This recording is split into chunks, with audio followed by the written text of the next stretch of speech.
Hello, everyone. Good morning, good afternoon, and good evening to everyone listening or watching from wherever you're joining us from.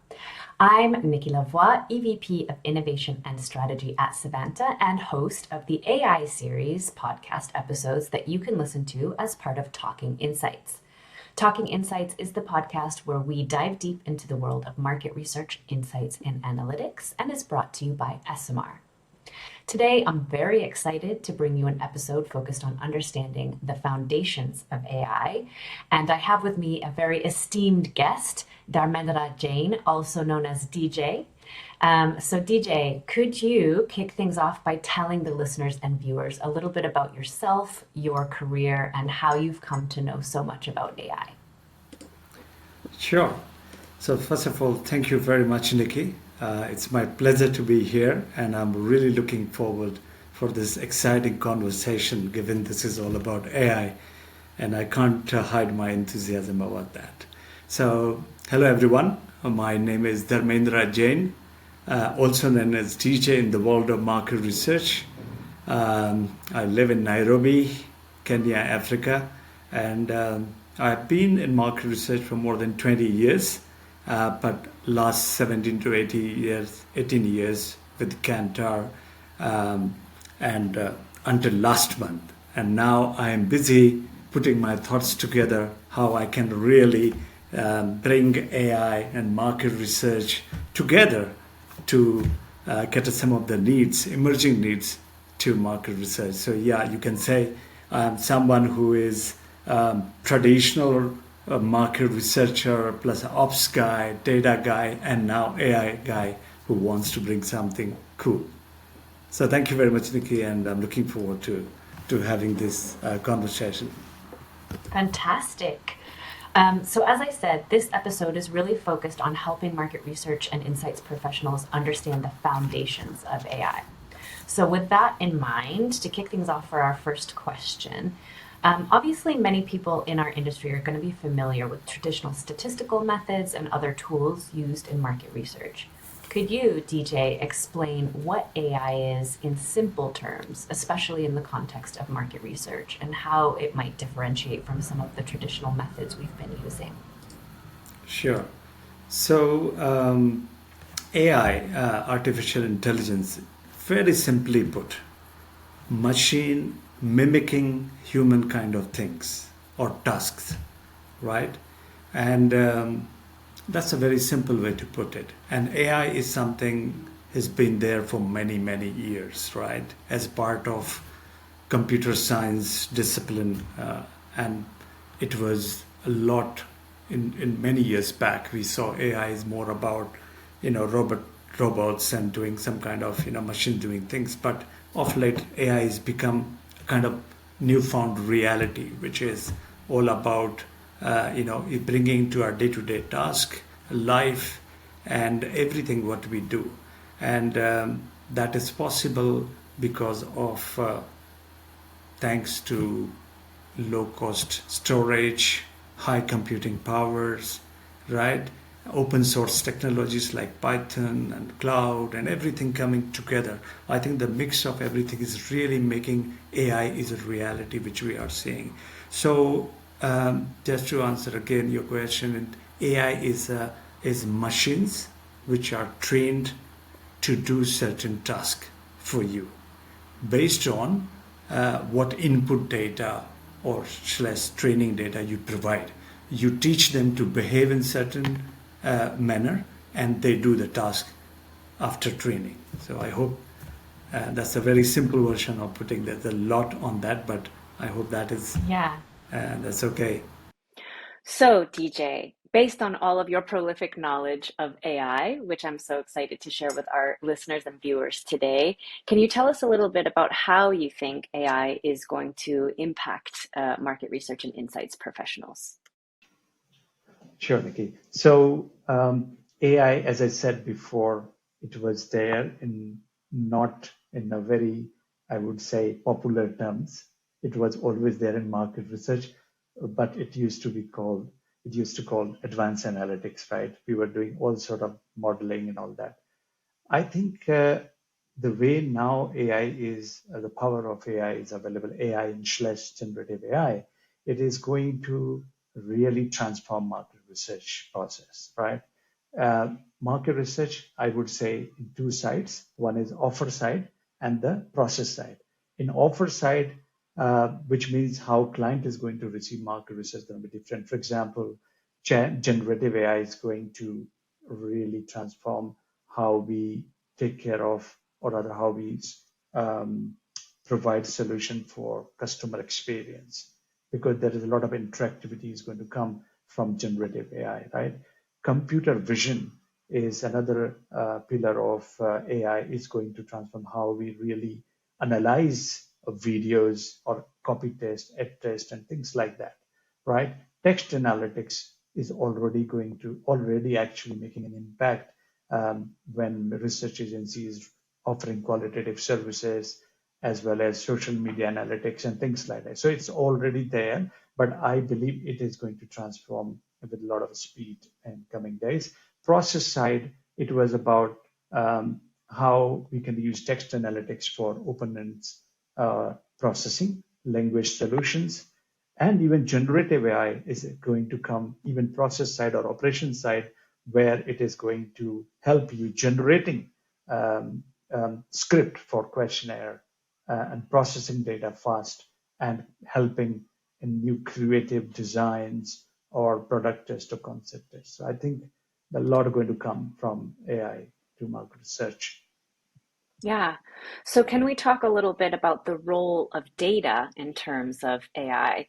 So as you were explaining a bit about the impact of AI in market research, but also in explaining the differences between predictive AI and generative AI, you talked a lot about the inputs and the data that come in to train those models and that impact what comes out.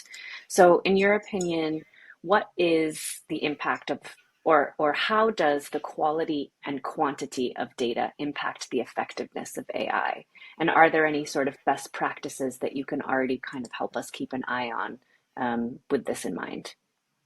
Absolutely. So very simply put, AI is all about what you feed into it, which is input, and what you get out of it, right?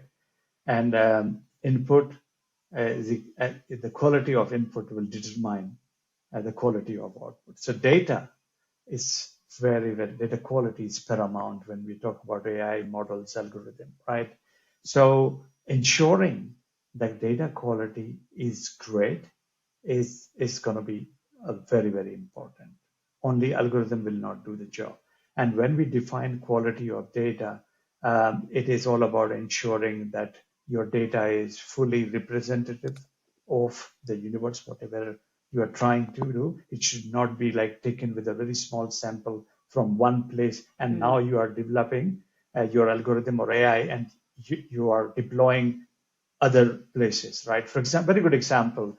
A lot of in recent time, you must have heard that some of the famous AI models or algorithms have been trained on US data, you know, but US data has got characteristics of what is US population is all about, people, their demographics and things like that.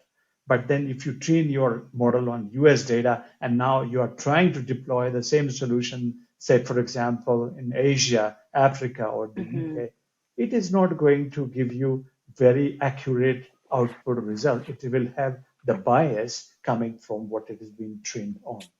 So what I'm trying to say, the data representation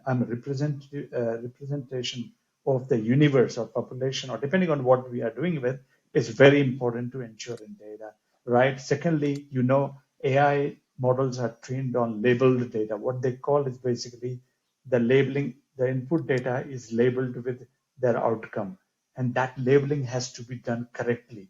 And if somebody has not defined input correctly, it is not going to give correct sort of output. Similarly, it has to be sourced legally. There should not be personal data and things like that. So yeah, in my view, it is very, very important. So can I throw you a little curveball question Please. that just popped up into my mind as I was listening to you talk? Um, thinking about how important data quality and quantity is to using AI successfully in market research, how would you say that's different than the way we are operating sort of outside of AI? Because, around the industry, we've always said garbage in, garbage out. Data quality Yeah, is the number one most important thing. So do yeah. you feel like it's now even more important because of the way AI functions? Do you think it's a similar level of importance? What's your view on that? I I think it is more important than ever. It is Mm, far more because now the implications is far and wide and severe. Because earlier, if you look at the traditional research landscape, we are always working on one project or another project. Perhaps that project is for one client or two clients or multi-country, but the scope is not as wide as AI is bringing. So if you do hmm. not really ensure your data quality is good, as actually you don't know how this is going to end and who is going to use it. And it might have severe implication. People like normal people using AI because they don't know the technical side of it. They want to believe if it is coming from AI, it is going to be okay. But that's not right. So it is Hmm. also not just quality, but a responsibility of the people who are developing these models or companies who are bringing this very much important, I would say. And I think it will Right. relate with the whole discussion around ethics in AI and the laws and things like. So it's pretty much close to what we are already talking in this space. Yeah. So one other kind of impromptu question for you is, thinking again about how important this all is because of the scope, as you mentioned. Would you say then that in order to be sure of the data quality, the only way you can be sure is by using your own models? Because obviously we are seeing a lot of discussion now about, there's all sorts of things coming out. Copilot can sort of help you tap into multiple of your own data sets, or if you're working agency side, it could be tapping into multiple client data sets where maybe different agencies source that data and you still can't necessarily have any level of control over that data because it's already been collected. So how can we execute that level of control when the scope is so big? Yeah, so the good thing is now these models, some of these models are available as a pre-trained model, okay, which means they have been developed, trained on vast data, and now performing its task, which can be used by enterprises, businesses, individuals um, by only the model, whereby you can supply your own data. Now, when you're supplying your own data, you are not sharing your data with, let's say, OpenAI or any other person who has developed these models. You are sure about data confidentiality. Also, you own the quality of your data, right? And therefore, you have reduced the scope of the usage, and you are completely in charge of this particular, application. How this is. So in that way, yes, why not? And that is where it is going to come. It is not going to stop, I believe. Only thing where the models are in general public use and a very much generic sort of task or duties they're doing, that's where we need a lot of regulation framework and things like this. Mm, So general public can be advised, what are the pitfalls, what are the, the risk, or what are the do's and don'ts of this particular application. So, with all of this in mind, and this is just, I feel, a tip of the iceberg. So, you've now given us a lot of information to digest, so to help us understand how does AI work, what are the differences in the ways that AI produces information back with us, how does it interact with our data and our input. Really great stuff to think about. But I would love to have your perspective on the future. Always a tough question to answer, so I don't envy you. But how do you personally see AI evolving within the realm of market research? And if there's any emerging technologies or methodologies that you are excited about or you think we should keep an eye on, I'd love to hear about that. Sure, Nikki. So, as I said, it's not going to be a choice for us. It is going to come already here. And all market research, I would say, whether it's big players or small players, they all are going to embrace AI in some shape and form, depending on, how big they are and how big the clientele and what kind of problems they are solving. I believe future of MR market research is collective, where you have artificial intelligence and human intelligence, given that we are in the business of understanding human, right? Human behavior, consumers, and everything. So I don't think the human side is going to go away. But this, as a fantastic technology and tools, is going to really redefine the way we do research. I think generative AI is really bringing a lot of promise to us as industry, right? People are already deploying this, as I said, in both offer side and the process side. Currently, what I am seeing, it is more towards the operation side, right? For example, how we can use generative AI for creating new concepts, new content, new media sort of ideas, and more towards like how I can create better report writing, context, design side of it. Text processing is also really happening a lot because we have open ends and we can do very good analysis using generative AI. So I think generative AI is going to come in many shape and forms, not only just text, images, and videos also. I think there's another which is interesting emerging for market researchers, use of synthetic data. Now, this debate is quite interesting and fascinating for me. Myself is really wondering about if synthetic data is available, then will there be any future for market research? Because then everything you can do using AI and synthetic data, do you really need to go and conduct market survey? And it is a big question, right? Answer is that if you have if you have this possibility, yes, you can do everything. You don't have to go back to consumer or people like us to ask question. But I think that is not going to happen because you will always have human sort of inputs because we as human evolving every single day. As consumers, our preferences are changing, our likings are changing, different dynamics in terms of brands, what is available products. They all are very dynamic. So if you train your data and you have synthetic, then it will be, in my view, it will not be that profound as it is right now. What I can see that if you want to use synthetic data for selective applications or selective sectors where you think that conducting primary research is very expensive or not possible, then yes, maybe. Okay, and it has been used in those kind of industry before, so it is not new in that way.